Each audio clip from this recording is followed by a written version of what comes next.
आज हम बात करेंगे रिश्तों के बारे में। और मस्तिष्क, रिश्ते, भय, इच्छा, प्रेम, खुशी, संभोग, ये सब कैसे आपस में कनेक्ट है। आज हम इसी पे बात करेंगे। और ये कहाँ से शुरू होता है, कहाँ खत्म होता है।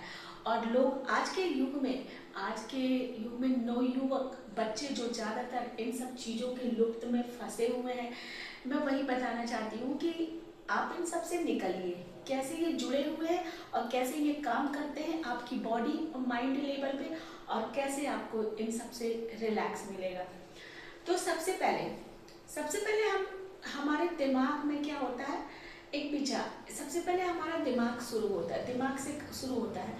दिमाग में एक विचार आता है। हर इंसान को एक लॉयल रिश्ते का रिक्वायरमेंट है। हर इंसान चाहता है एक मेरा लाइफ पार्टनर ऐसा हो जो बहुत लॉयल हो, जो प्रेम हो, खुशी से भरा हो। तो सबसे पहले हमारा मस्तिष्क काम करता है। हाँ, ये देखिए, सबसे पहले मस्तिष्क में ये विचार आता है। मस्तिष्क में क्या आता है, विचार आता है। और विचार किस चीज का आता है, रिश्ते के लिए विचार आता है। सबसे पहले रिश्ते के लिए आता है कि मुझे एक लॉयल पार्टनर चाहिए। आप रिश्ते के लिए, रिश्ता किस चीज का रिश्ता, एक्चुअली क्या है, लोग आज के ज़्यादातर लोग तो शरीर लेवल पे जीते हैं, मतलब शरीर के भाव पे जीते हैं। कुछ लोग माइंड लेवल पे जीते हैं। जो शरीर के लेवल पे जीते हैं तो उनकी सबसे पहली रिक्वायरमेंट होती है रिश्ता। जहाँ रिश्ता सोचे, उनके दिमाग में जैसे रिश्ता आया तैसे वो सबसे पहले शरीर भाव को सोचेंगे कि उनके रिश्ते से शरीर की जो रिक्वायरमेंट है, शरीर भाव की एक्सपेक्टेशन जो है। उसके बाद विचार आया क्या, शरीर का, कि मेरी शरीर की जो रिक्वायरमेंट है वो कैसे पूरी होगी।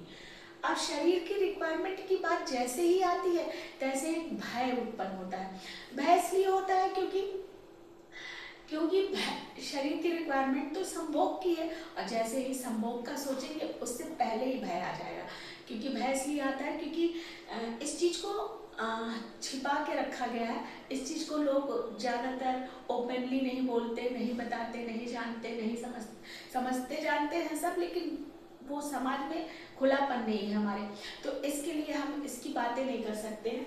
तो पहले भय आता है। इस भय आने का मेन कारण ही यही है कि हमारे इंडिया में इसको बहुत ही दबाया गया है। इस पर बात नहीं किया जा सकता। इसको एक सिक्योर रखा गया है, छिपा के रखा गया है। तो इसलिए भय आता है। भय कहाँ आता है, शरीर में आता है, एक लहर सी आती है। तो ये शरीर और भय एक दूसरे से जुड़े हुए हैं। उसके बाद क्या होता है, जैसे ही भय खत्म होता है फिर हमारी बॉडी जो है संभोग की तुरंत इच्छा उत्पन्न करती है। तो शरीर क्या है, संभोग की इच्छा उत्पन्न करती है। अब संभोग जैसे ही आपको पूरा होता है तैसे क्या होता है, एक प्रेम का भाव आता है। प्रेम का भाव आता है। प्रेम के भाव के बाद क्या आता है, एक खुशी आती है। खुशी महसूस होती है, यानी कि डोपामिन हार्मोन।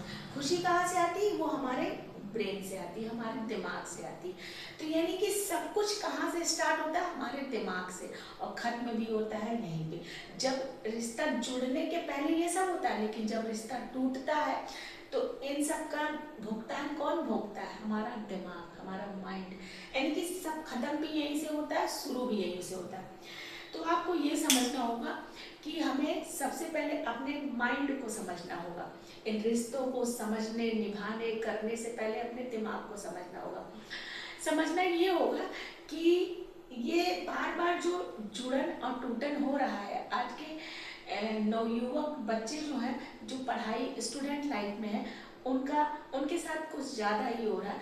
उनका कैरियर, उनका पढ़ाई सब डिस्टर्ब हो जाता है इस रिलेशन की वजह से। तो मैं ये बताना ही चाहती हूँ कि आप बच्चों को, कि मैं ये समझिए, आप अपने मस्तिष्क, अपने दिमाग को समझने की कोशिश करिए कि आता क्यों है। इसके लिए आपको करना क्या है कि इसके लिए आपको मेडिटेशन, यानी कि आपको रोज 1 घंटा लगभग खुद के साथ बैठिए। अपनी किताबें, पढ़ाई लिखाई, रिश्ता, घर परिवार सब कुछ छोड़ दीजिए। 1 घंटा रोज खुद के साथ बैठिए। खुद के साथ बैठिए, और नहीं तो मेडिटेशन करिए, ध्यान में बैठिए, शांति लाइए, अपने मन में खुशी और शांति से अनुभव करिए।